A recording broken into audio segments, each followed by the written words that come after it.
Yes, guys, welcome back to Chasing Green Arrows. It's been a while. We've missed you. Hello, Chasers. But we've got 2 game weeks coming thick and fast, and the shows on this channel are also coming thick and fast. We are live today ahead of game week 24, 21, 21, which kicks off on Tuesday. And it's me, Gianni Battici, and co-host all the way in San Diego in the beautiful sunshine with his sun-kissed skin, Mr.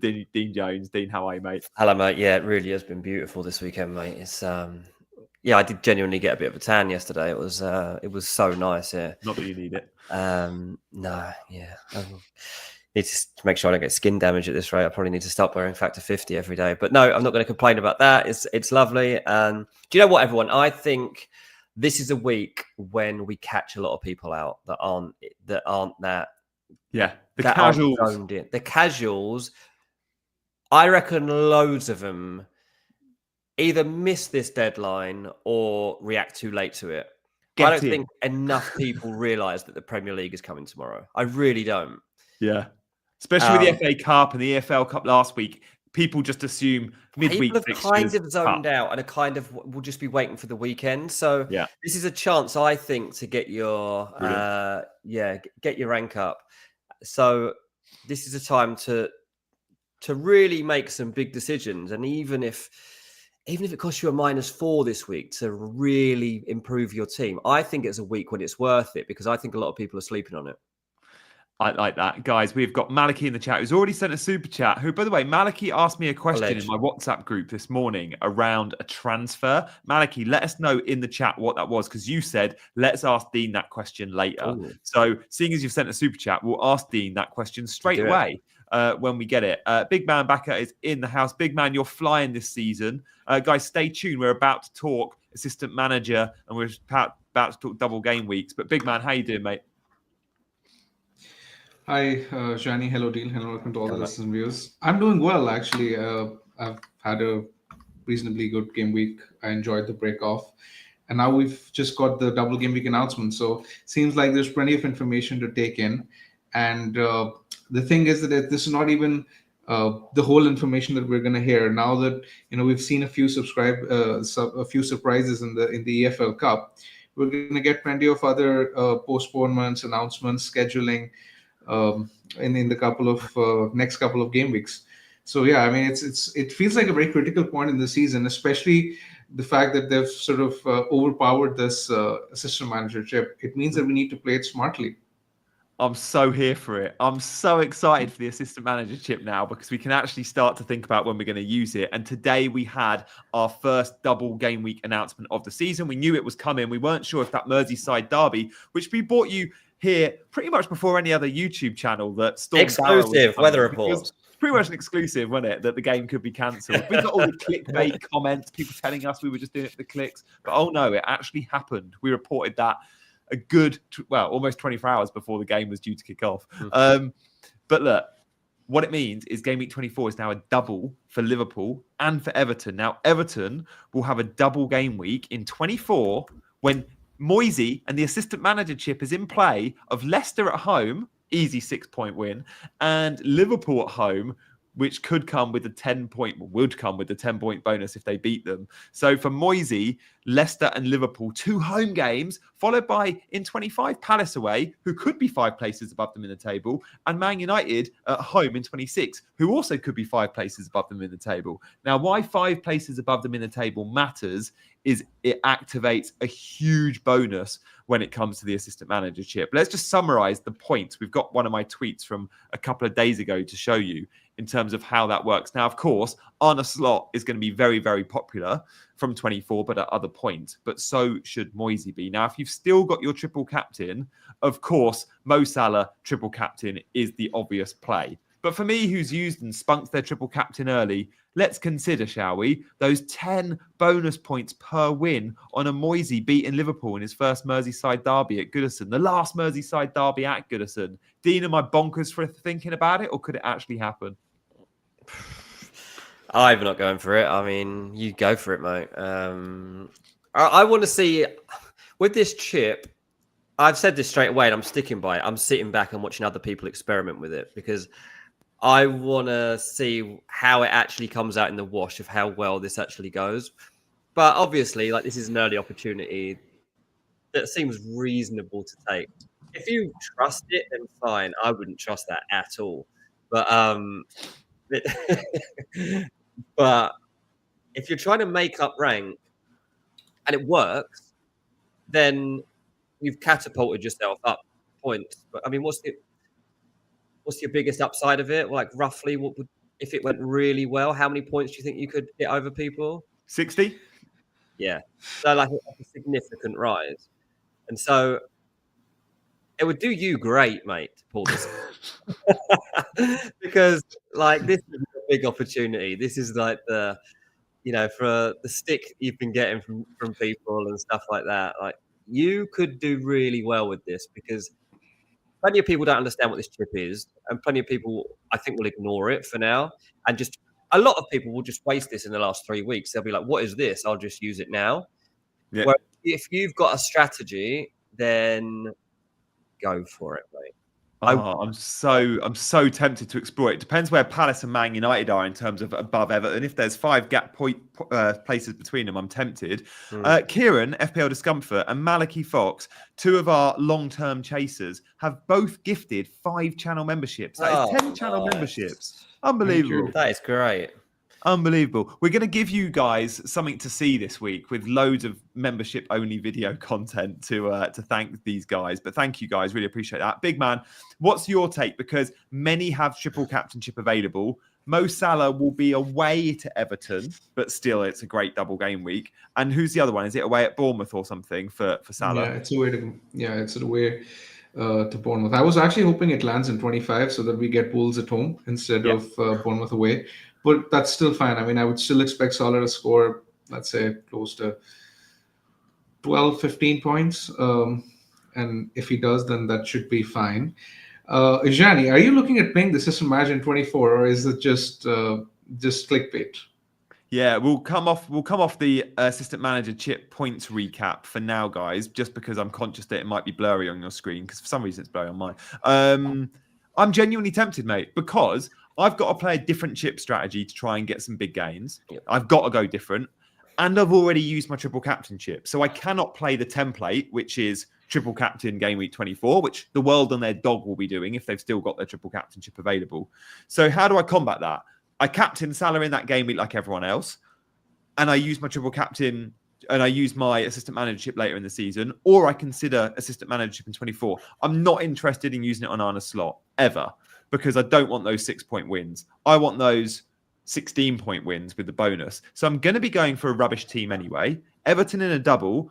3 of the 4 games for Everton will be at home, and 3 of them could mean bonus. Sorry, 2 of them could mean bonus.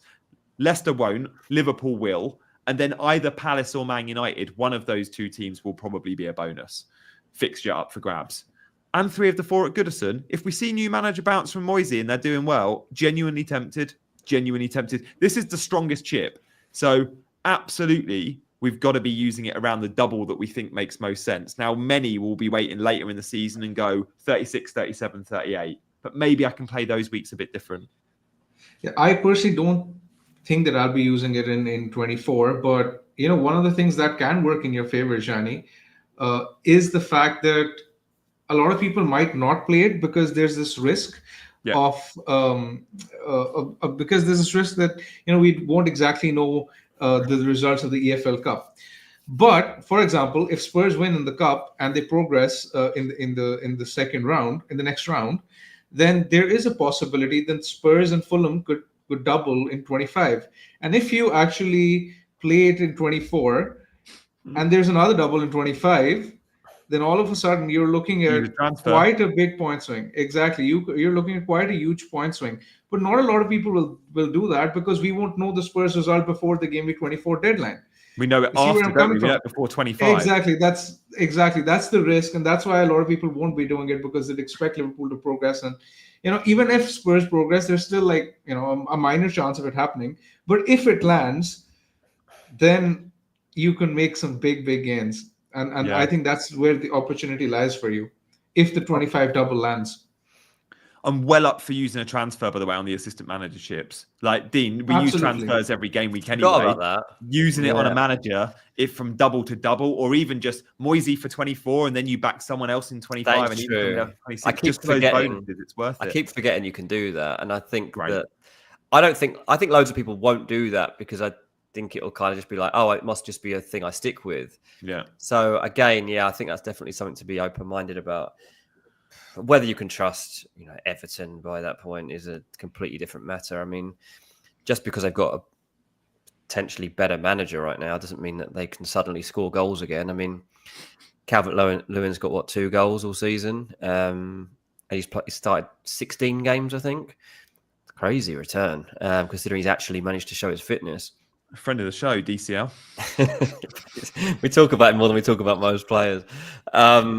But yeah, the trust's not there really for me from that perspective. But we'll see. I mean, let's see how Everton start to settle. They've got a tricky game this week against Aston Villa, but I'm sure that we'll start to see some sort of uplift. I'm just not convinced that it's going to be enough to stick with Moyes over those 3 games.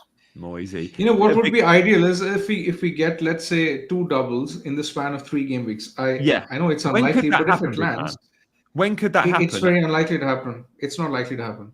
If it doesn't happen in 24-25, though, is there any other point in the season it could happen? Because we know we get doubles in 33 and 36. It depends on how the fixtures fall, but honestly, at this point in time, if I was to guess, I would say it's fairly unlikely for it to land at any point, including in 25. So, I mean that. But even apart from that, I think it's fairly optimal and reasonable to use the transfers on managers, because I realize it's important to target fixture swings, especially when the chip is so powerful. I'm really looking for home advantage on my assistant managership as well. I think especially if we're looking to activate that bonus 10 by beating a team 5 places above you, you're way more likely to beat that team in 10th if you're the 15th ranked team, if you're playing them at home. Liverpool, by the way, their fixtures, if you were to back Arne Slot, Maliki in the chat is saying Arne Slot, it's Bournemouth and Everton away in 24. That's a double. Fine, they win both of them, but you only get 12 points. Remember, you do get points for every goal and every clean sheet, but for the wins, you only get +6s if you're a Liverpool.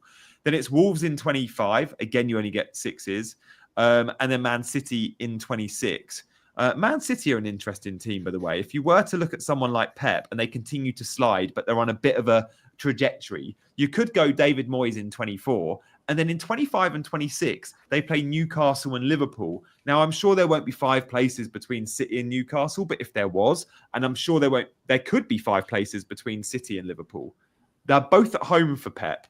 Newcastle at home in 25, Liverpool at home in 26. Imagine backing Man City and getting the 10-point bonus because they're actually more than 5 places. Like, City could go and beat Liverpool at the Etihad for a 16-pointer. Just one to consider. Not that I'm getting excited around using the chip on the single game week. The first single game week we can use it is 24, and I'm like, I want to use it in 24. Ridiculous. But Johnny, while we're on the chip, there's another sort of question which is fairly popular in the community, and I think it needs addressing at this point.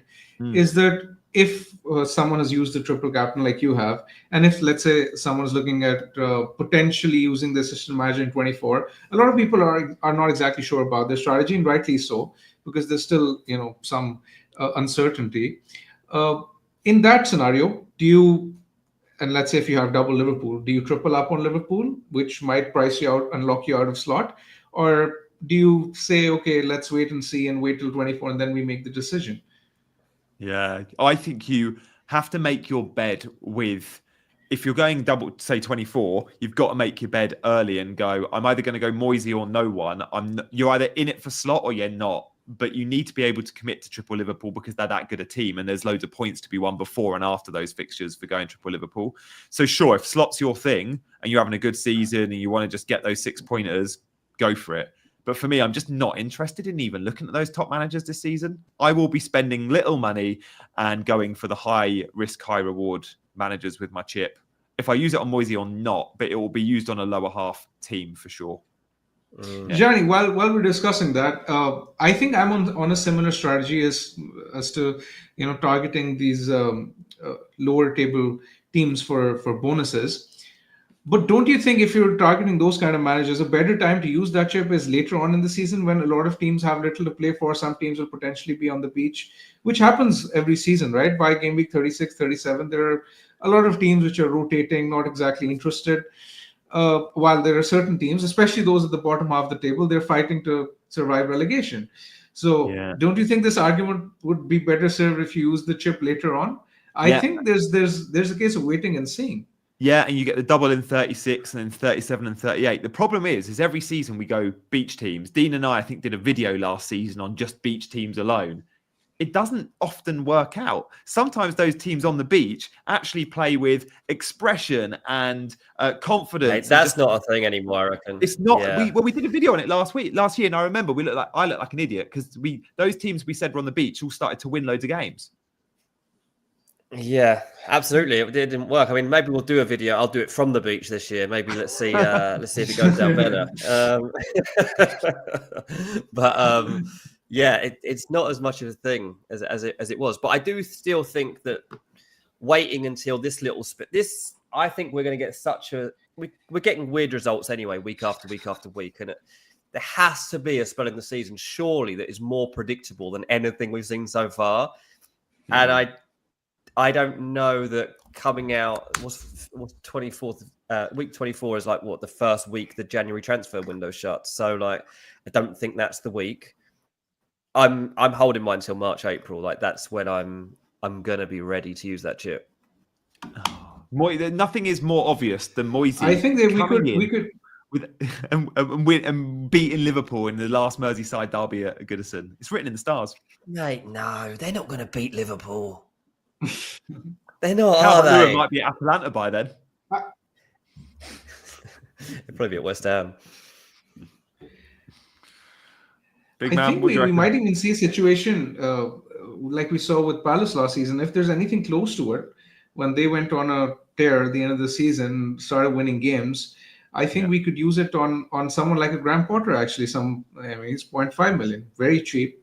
I won't be surprised to see an upturn in their results. I mean, I'm more convinced about West Ham than Everton personally.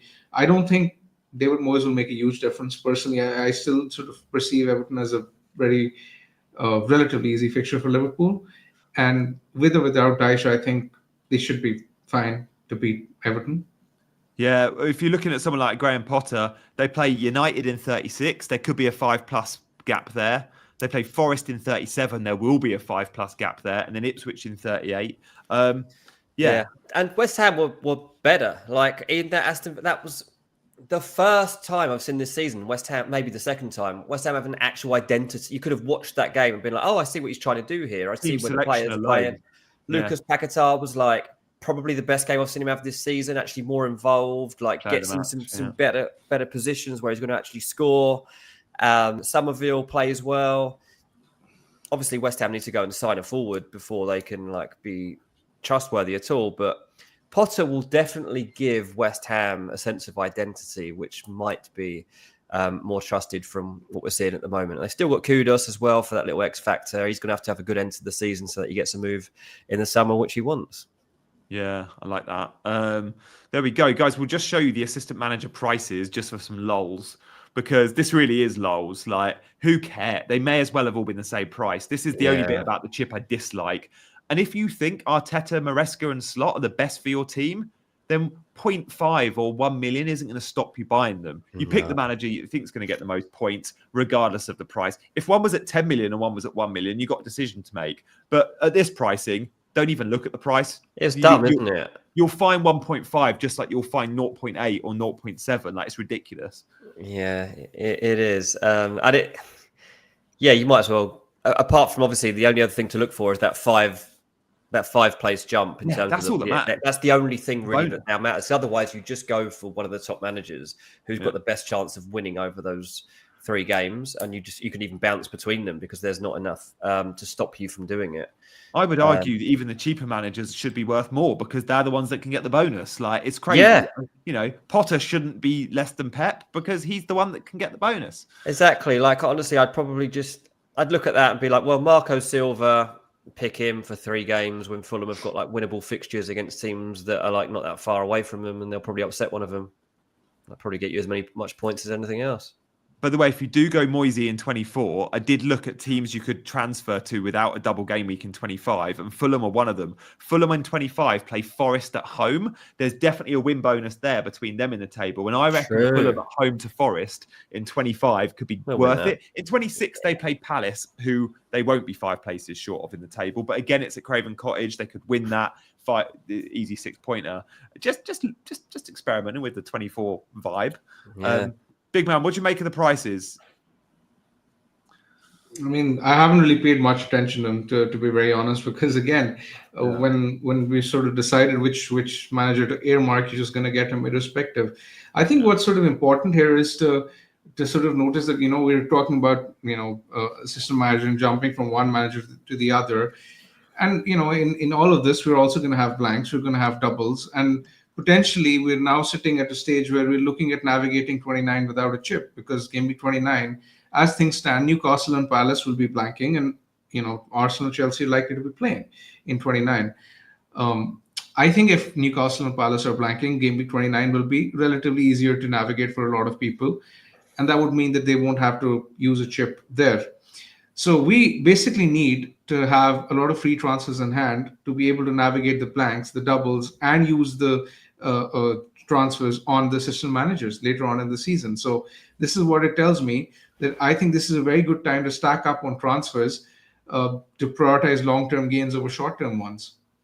Yeah, you make a really good point there about rolling when you can. Guys, Kevin Taylor has a very important announcement to make in the chat. So Kevin Taylor, thank you very much. You're quite right. We should be telling people to hit the like button, and you've just done it. So guys, listen to Kevin and do hit that subscribe button as well. Big man, we got your team selection video tomorrow at, I think, 2 p.m. UK time. So guys, in what? I can't do the maths on that. Under 24 hours. Do stay tuned for Big Man's team. But today we're going to be looking at mine and Dean's team. We're going to be taking some questions as well. Before we see our teams, Dean, have we got any other big talking points we should touch on before we go to the your team selection and my team selection? The colour of our clothes is causing a lot of chat in the comment section. They say this is the most colourful stream they've ever seen. And look at us. Thank you. All the primary colours are there, lads. Well done today. Mate, someone called your tracksuit and got it right earlier with the club. How impressive is that? Yeah, I'm guessing they're Mexican. I don't know. But yeah, this is Club Tijuana, a team that's about 20 minutes, half hour away from where I live. Looks like Luton colours, to be honest, Dean says British. I was thinking this could actually, if you could put an old school Fulham badge on here, and this would actually be kind of Fulham vibes as well. But yeah, this is Club Tijuana. Very good knowledge. Isak is the other big topic, mate, because a lot of people are concerned that he is flagged for this game week. I'm surprised at that. I'm surprised people are worrying about that. He's absolutely fine. Too. I think it's Matthew Perry, who's in the chat and is also in the WhatsApp Elite Chasers room, which you can all join if you want to go to the homepage and sign up. He's been very concerned about this. And he said he's worried about Isak's minutes. I wouldn't be worried about that because I guess, is it some sort of muscle strain or something which Isak's potentially got? Yeah, like it's a slight hamstring tweak, which was enough just to rule him out of the FA Cup game, which he wasn't going to play anyway. Eddie Howe is Eddie Howe. Against Bromley. You know what I mean? They're not risking Isak at all in a home game against Bromley, even though they did go 1-0 down. Asula, by the way, does look really good. Trilo says hat-trick if Isak doesn't play. I really like him. I think he took his goal really well at the weekend as well. But you are... Are we still captaining Isak? Us three? Yes. Yeah. I think so. I'm not. Big man. You're going Palmer, aren't you? There's no way you're going Salah. Yeah, I think I'll go Palmer. I think, I mean, while we're discussing this, I think the reasoning for me is that the risk of an early sub for Isak is higher than usual this week. When you look at the bookmaker odds to score an assist, Palmer is 69%. So is Isak. I don't think. Yeah, I mean, I whenever there's a 50-50 decision, I always resort to bookies odds. And they're literally identical this week. It's 69% for both. Okay. And I just think Palmer's minutes are higher because this is a week where I think if Newcastle are winning 2-0, yes, you can argue that Isak might have scored or have hauled by that point. He could be taken off early. While Palmer, I expect to play close to 90. So it's just the minutes which are sort of leaning me towards Palmer. But yeah, I think this is a week where you can afford to go different to Salah because, I mean, Forest are a good defense. They're third for XG conceded. I think if I had Bruno, I would have considered captaining him even against Southampton. I think this is a week where, a differential captain could work. Yeah. I must admit, Bruno's the other one I like.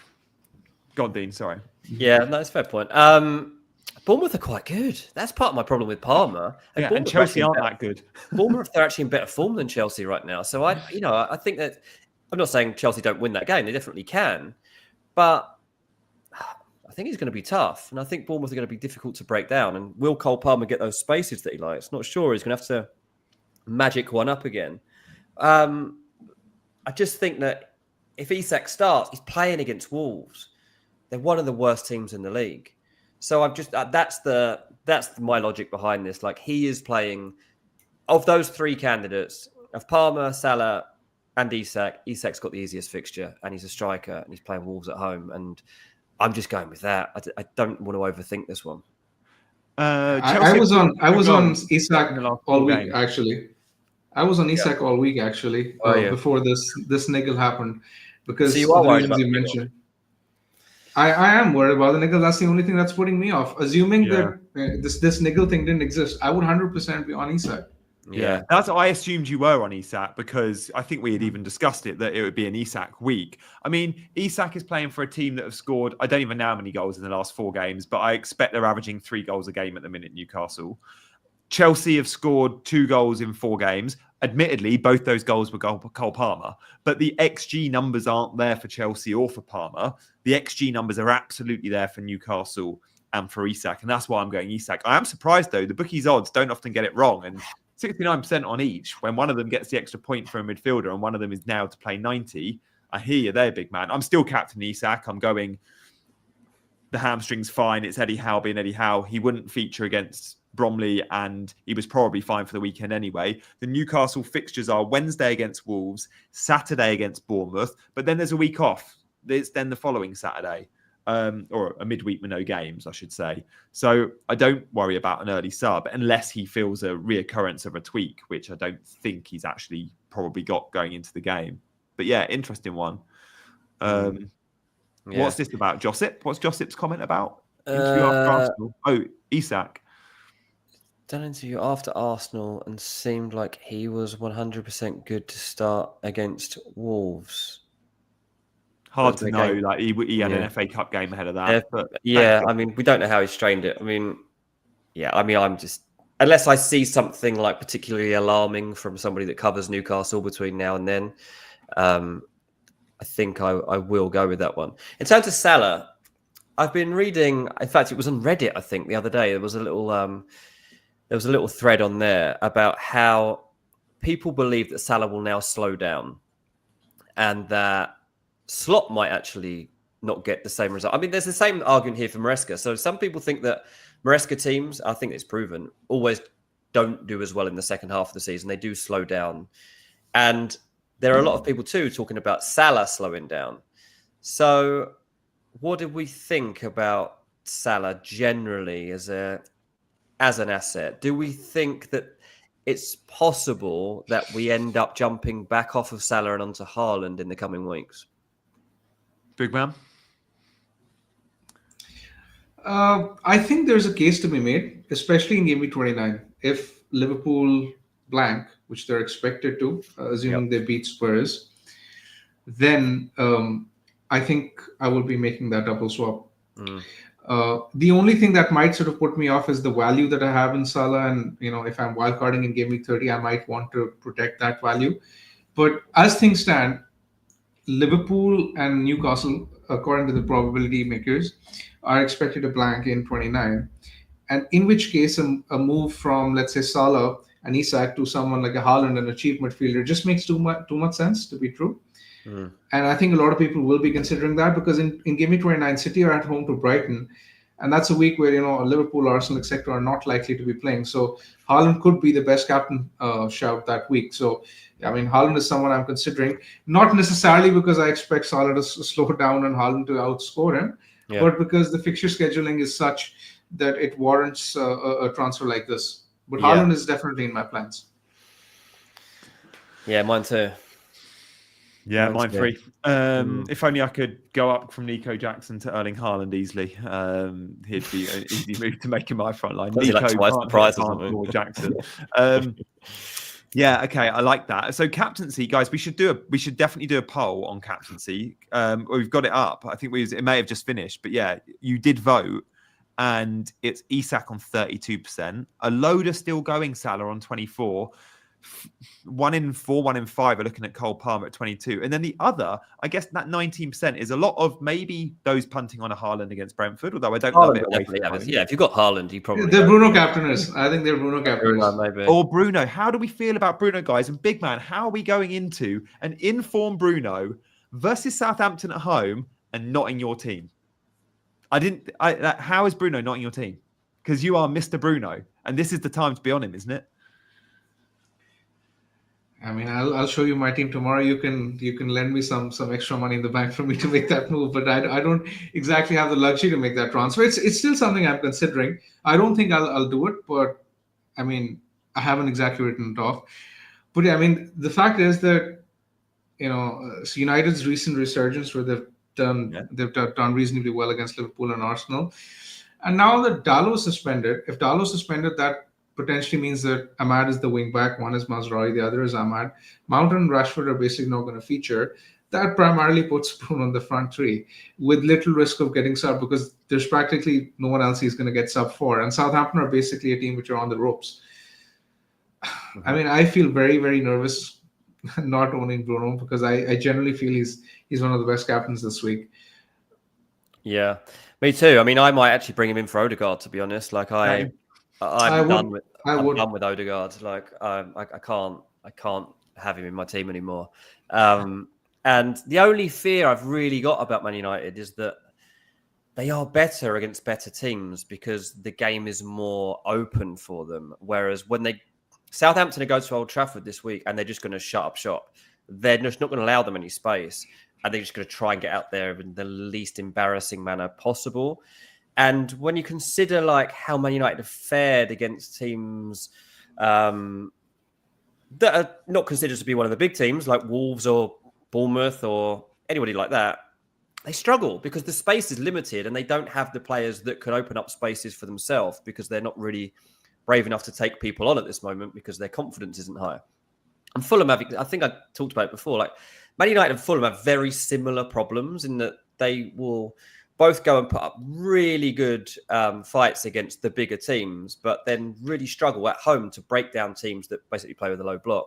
So I'm slightly concerned about it, but at the same time, have to accept that Southampton are rubbish, and that surely they get opportunities or penalties, and that Bruno is among it. I think, as I look at my team, I'm it would just make no sense to leave Odegaard in my team when I could have Bruno there.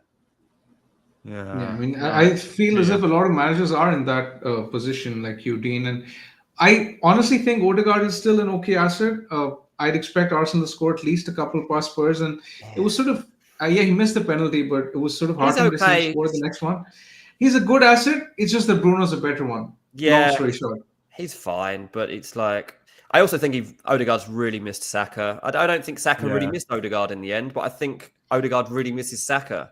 And so another attack really misses Saka, doesn't it? The whole attack doesn't have that firepower, that goal threat, that moment of magic. I just got trust issues with them at the moment. They should still beat Tottenham.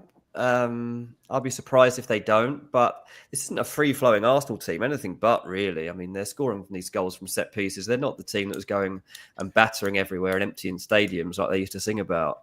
So, yeah, I don't think I'll really have any qualms. I think we can show our teams, actually. Let's have a look at yours then. So Odegaard to Bruno is one that you're considering. Yeah, I've got 2 transfers to use this week. And João Pedro, obviously, is not going to be playing. Well, do you not think? Because did you see his tweet? He tweeted to say, sort of, alluding to the fact that he's fine. He had a scan and it's clear. Oh, did he? Interesting. Yeah. Big man, do you think he plays? I don't think he will, but I'll probably still start him in my 11. Well, yeah. Because I don't think that doesn't play. Yeah, I mean that's exactly what I'm trying to come to. Do you think the risk of a cameo is high? I mean, he did cameo the last time he returned from injury, so it's not exactly far-fetched. But that was a long break out. We needed to build his fitness. This isn't going to be a cameo for a fitness thing. So I think he either starts and play, or he doesn't feature at all. And the thing is that it's a Thursday game for Brighton. So I'm not even sure if we're going to have a press conference from Jose. We might tomorrow, but I doubt that we hear anything concrete. So yeah, I mean, it's very likely that I just think it's very likely that I start him and hope that he starts. If he misses out, then I mean, there are enablers like Rogers, Semenyo for a lot of people, which are fine to own. Oh, he's been seen in training today, according to the chat. Good to know. You guys are always scouting. So what, has there been Brighton training video, training imagery? If so, do confirm. It looks like he was seen in full training today. Positive sign. I'd rather he wasn't, to be honest, because I was just going to play 5 midfielders and play Isak and Wood up front. Yeah, so I'd actually rather I didn't even have that conundrum. So that's a bit annoying because now I'll have to consider, do I take him? I basically have to consider Mbeumo or Mbeumo, Ahmed, and João Pedro as one of the ones that comes out of my team. Well, basically, he's going to have a field day against that City defence and Mbeumo. I think. Honestly, I think I'll probably stick with him. Yeah. I think it would be silly players to own and not play. So yeah, Ahmad definitely playing, and it is Southampton. So a tough call actually out of Ahmad and João Pedro, but I'll have to see where I go on that. What's the situation with Timber? Do we know much more about the Arsenal defensive situation? I don't think it was a major flag. I think he got a 75% chance of playing, which is why I plan on keeping him in my team. But unless I see any setbacks from there, I'll be sticking with him. Yeah, he's expected to be fine, Dean. Yeah. And another thing on Mbeumo is he's likely to play in the front two as well, because Brentford tend to go with a 3-5-2 against the tougher teams, the 5-3-2. Interesting. Yeah. So yeah, happy to have Mbeumo in my team. Obviously, very happy with him generally at the moment because of the last game week, which feels like a million years ago. But he did get 19 points last time out, Mbeumo, with his performance against that Southampton team, which I am now going to target with Bruno and probably Ahmad. So yeah, that's pretty much where I'm at. I think that's. Yeah, okay, I like that. Well, stay tuned to Dean's Instagram for his team as to what transfer he goes for. But yeah, Bruno does. And final question, Dean. If you go Bruno, do you captain him?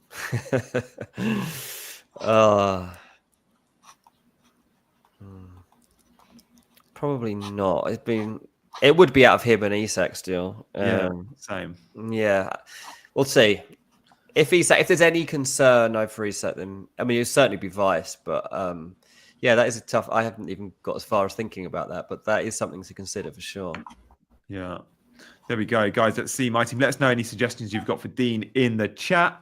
350 plus of you watching, which is awesome. I'm guessing there's loads of newbies. If you're wondering what this channel's all about, then it's always me, Dean and Big Man, 3 times a week, different combinations of us on Mondays, Wednesdays and Fridays. You can always catch all 3 of us on a Friday. This week's a little bit different because the mid-round schedule. So me and Big Man will be live tomorrow for his team selection. So there we go. Maliki is thinking of Mbeumo to Bruno for a hit. I don't think I'll be selling Mbeumo, he's just the best player in the game on value pretty much. No way should you sell Mbeumo. No way. A massive mistake in my eyes. Yeah, don't do it, Maliki. We love you, Maliki, but that's not a move for a hit. I am looking at maybe buying Bruno. I'm either rolling the transfer this week. I've got a benching dilemma anyway, right, with Enzo. Who knows if João Pedro... By the way, that João Pedro in training today, I don't think that's accurate. So we don't know about João Pedro. But I'm assuming he plays. If he does, I've got a benching dilemma anyway. My options this week are pretty much down to Foden out for Bruno or Gordon. I think I'm going to go Bruno if I make that move. Or Enzo out for Murphy or Ahmad, but I prefer Murphy, I think. And then I would bench João Pedro if I didn't think he was going to play. But as things stand, I'm going Foden to Bruno, or I'm rolling and I'm keeping Enzo. Big man, what's your take there? As always, I've only got one free transfer. I don't think I've had more than 2 this season yet. Foden out or keep him? The fixtures are fine. I think he starts, but Bruno, just over a long period of time, I know I'll end up selling Foden anyway. From 24, 25, Foden's fixtures are rough.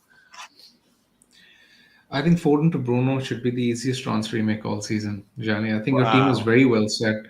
I think this team will do really well this week, especially. I'm expecting this team to outscore my team by close to 15 points. It's really, really good. Oh, thanks. And a lot of good defenses as well. A lot, but you still always outscore me. You look at Hall, you look at Bruno. I mean, these three players, I think will do really, really well. So yeah, I think just do Foden to Bruno and forget about your team for a while. Yeah. What do you make of the Bruno versus Gordon debate? Because a lot prefer Gordon, and I still prefer Bruno.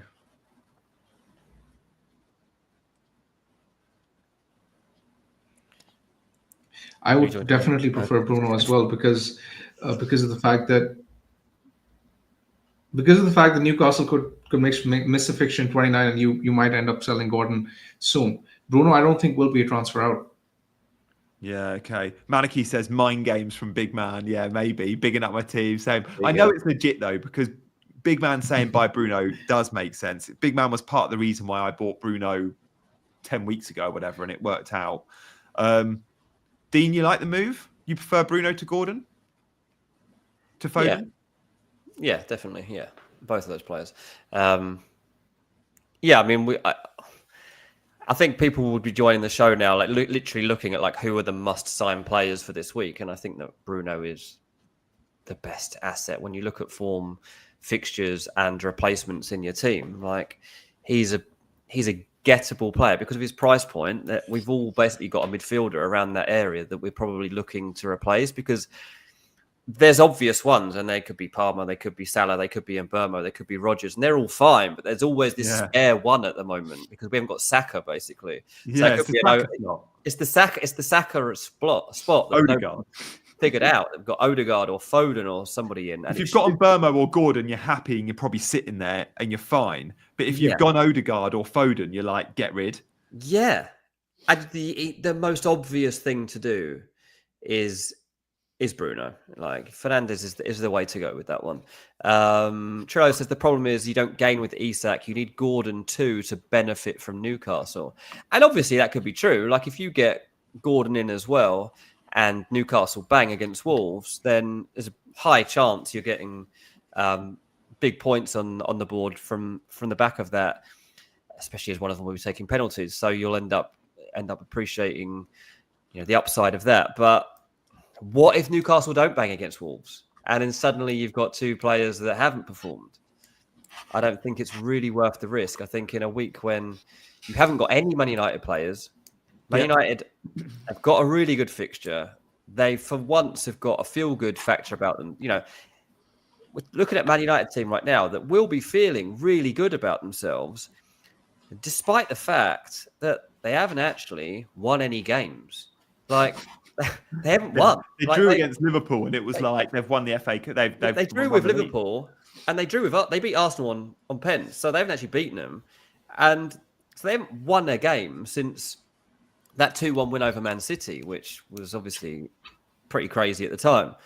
But it won't feel like that inside the camp because they did beat Arsenal, and it was on penalties, and the nature of surviving all of that time with 10 men and managing to beat one of the best teams supposedly in the division with 10 men is an incredible, an incredible moment for them in their season, and shows that they are learning a lot under Ruben Amorim. And whenever he gets the chance to just teach them a little bit, when he gets the chance to coach them, training ground time, we get a little sneak preview of what's going to happen over a longer period of time. A few questions about Ahmad.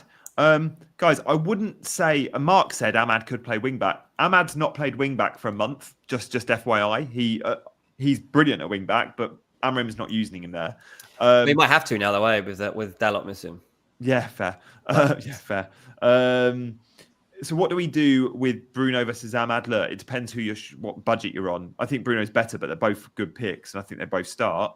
Saleh says Sarr to Bruno or invest in 3 Liverpool. I mean, I don't like people that have just bought Sarr, now they're selling Sarr. I'm assuming you've only bought Sarr 2 weeks ago.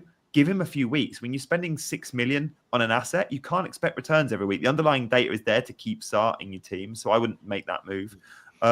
Yeah. The other thing, by the way, with Bruno Fernandes is like, it's not just Southampton at home, but even though it is one of the best fixtures you can get, they've then got Brighton at home. They've got Fulham away. They've got Crystal Palace at home. Like, those are 4 good fixtures for Bruno Fernandes. So that's the other way to look at this. And once we start coming out of that spell, then we start to get an idea of like, okay, how far away is Saka, or how is things changing? The transfer window will have just closed. What game-changing player has been signed that we can start to consider? So that's the other reason that Bruno can basically get you through the rest of this month. Yeah, okay. FPL Freddy asked about Malacia. I mean, the problem with Malacia is that Amorim just isn't convinced by him. And in fact, they would sell Malacia this month. If there was an offer for Malacia, even though they have no other left-backs, they're kind of open to selling him. Diego Leone's just coming into the club now, but he's so young and, vulnerable and stuff. He doesn't play any Premier League and stuff. I can't see him going into the team. So ideally, they don't want to use Malacia, is what I'm being told. So I wouldn't count on him playing. Big man, what's your take on Chris Wood versus Mateta? I'm going to chuck Jackson's name in the mix there as well. Wood, Mateta, Jackson. Raul Jimenez. Yeah, mate, congrats on the 2 penalties, by the way. I mock you for being like such a penalty merchant, but there's a reason why the world's best FPL managers, and might I add, Big Man finished 4th in FPL overall.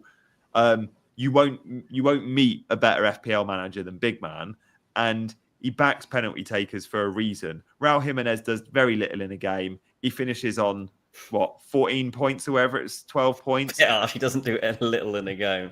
He actually had an all right game, didn't he? He had that header as well. But he gets the 2 pens, and that is why you pick the penalty takers. It might feel boring when these players don't always pass the eye test or get the chances, but if they're on pens, they take them well, they're going to get points. So well played, mate. Thanks, Rani. But yeah, I mean, I just think it was a week where all of them came through. I mean, João Pedro, he got the penalty, and Mbomo got the penalty, Raul got the penalty. We got 2 penalties, in fact. So, I mean, it doesn't exactly happen most of the time, right? Yeah. No, the stars aligned. The stars aligned for you. Genuinely, though, would you go Raul Jimenez over Chris Wood and Mateta? Considering the price, you make a saving. I think I would. Yeah. At this point, looking at the next 3 for Fulham, West Ham away, Leicester away, I think I like those fixtures for Raul, and I think he just does a job at that price point. That's exactly why I've sort of held on to him in the hope that he would become an option, which he finally has.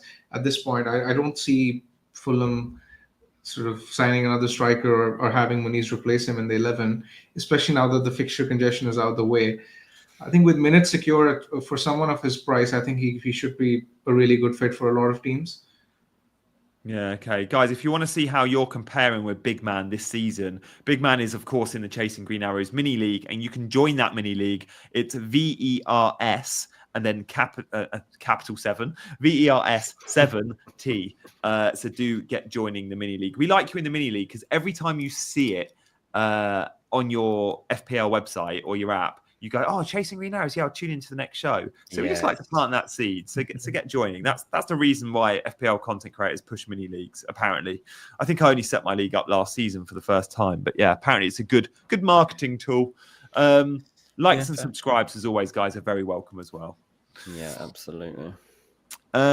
Dean, just tell us a little bit about the membership, because we've got 10 new members today. So they're going to get they're going to get vids off us this week. You going to do any transfer ones? I don't know. I mean, I keep saying I'm open for what they want to see, and nobody's giving me any ideas. So you guys, it's your chance to set the agenda for us. Otherwise, I will do a transfer video, or we'll come up with we'll rank captain choices or something for this week or the next week, or the best picks. You could do an assistant, a managed chip. Moisey video. Yeah, Moisey video.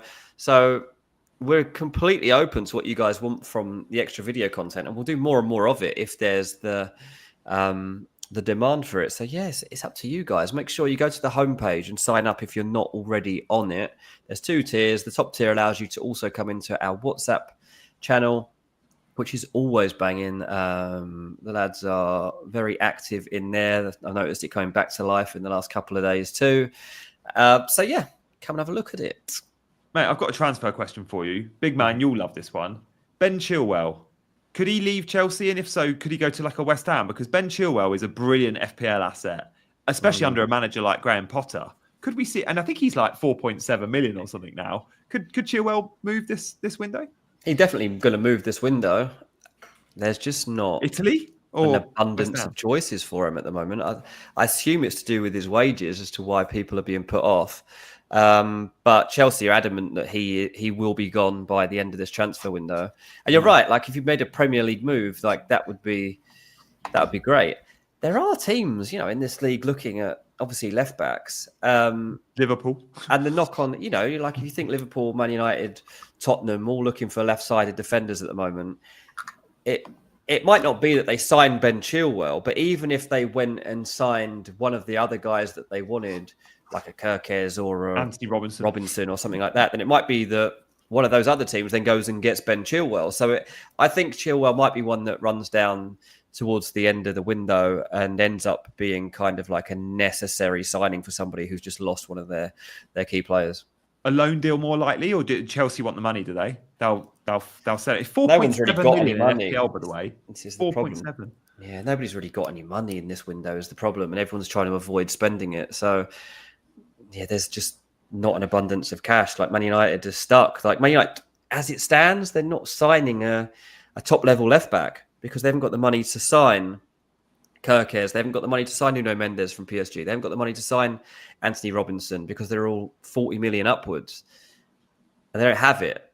So they might have to wait it out, or they go and sign someone who's not that good, but better than anything else they've got right now. But then you're stuck with a player that's not really good enough in the longer term to get you to the level you want to be at. So yeah, there's a lot to come out in the wash over the next couple of weeks. And yeah, we'll see what happens with Chilwell because he'll be one of the players that moves.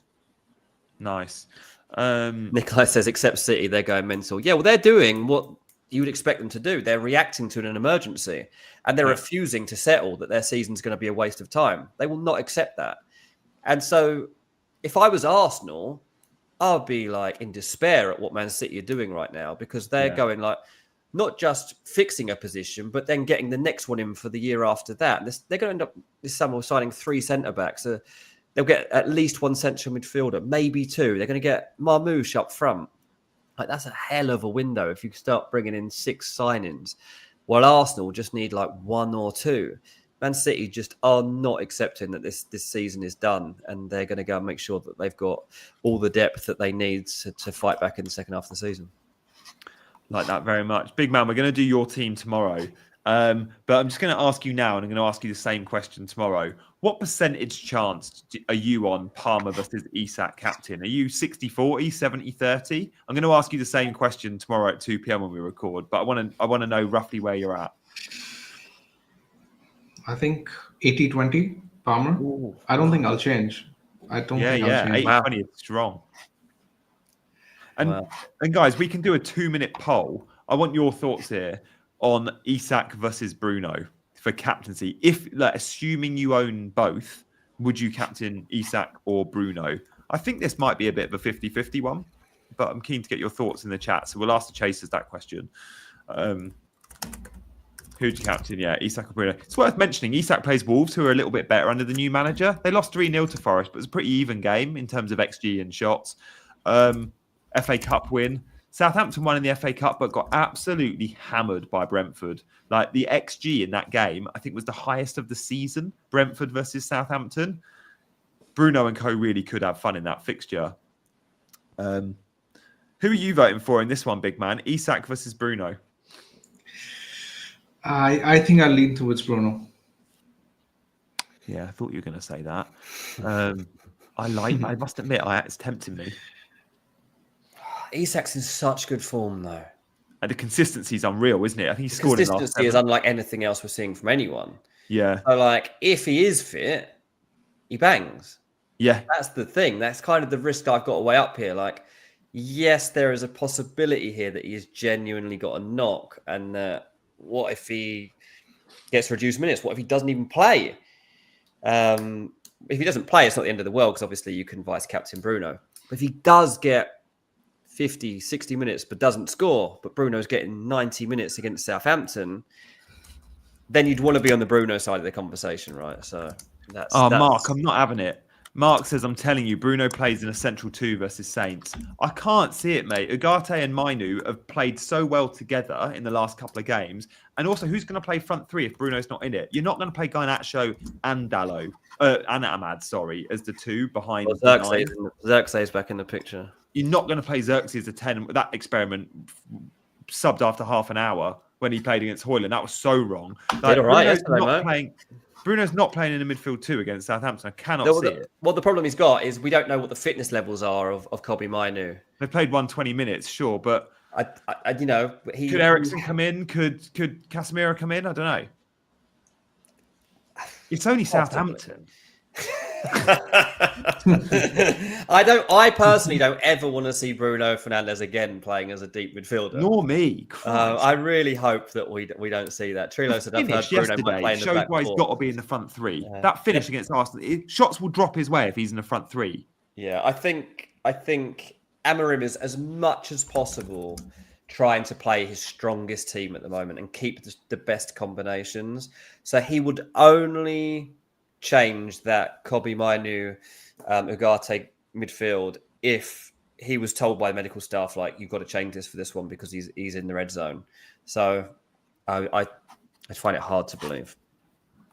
Sorry, guys. I think the poll is broke. It says 0 votes, and people are saying they can't vote. So never mind. We'll do that poll tomorrow. Big man, final thoughts from you on Bruno's position before we call it a night. You're the Bruno specialist here. Front 3, for sure. Come on. 86 votes. What do we get? Bang on 50-50. I called it. That's not helpful. What's that? 43 each. That is not helpful at all. But there you go. That goes to show how tough the decision is. Yeah. Guys, thank you all for watching. We love all the newbies around here. If you've wondered why you can't add your comments to the chat, it's set to subscribe only mode, but you can still drop a comment on the video if you fancy. Yep. And you can do it all again with me and Big Man and a focus on his team. He's the one doing really well this season. Big Man, what's your rank? 200k-ish?